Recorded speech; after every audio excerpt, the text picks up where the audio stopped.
Well, they started torturing Abu Zubaydah on the 2nd of August, 2002, and it was a slippery slope. They did many, many, many things, not just to Abu Zubaydah, but to most, if not all, of our high-value prisoners that were never authorized by the Justice Department or by the president. You know, you can't force hummus up someone's rectum, for example, right? You can't play Russian roulette with them.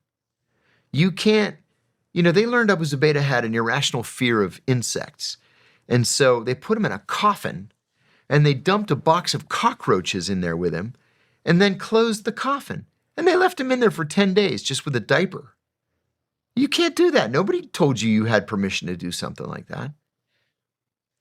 And waterboarding was supposed to be the ultimate technique.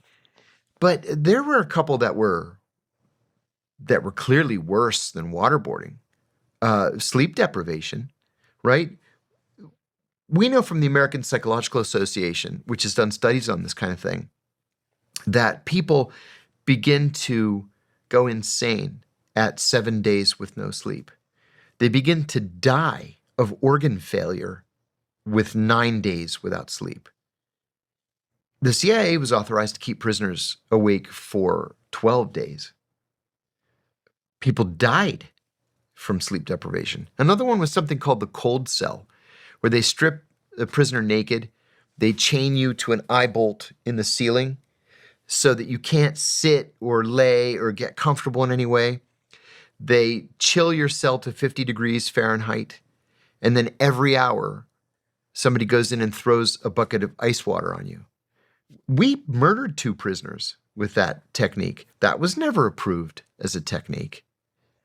So we did all kinds of stuff. There was another thing, a technique that was considered to be kind of a mild, no big deal kind of thing called walling, where they roll up a towel and put it around your neck, and then they shove you into a wall, right?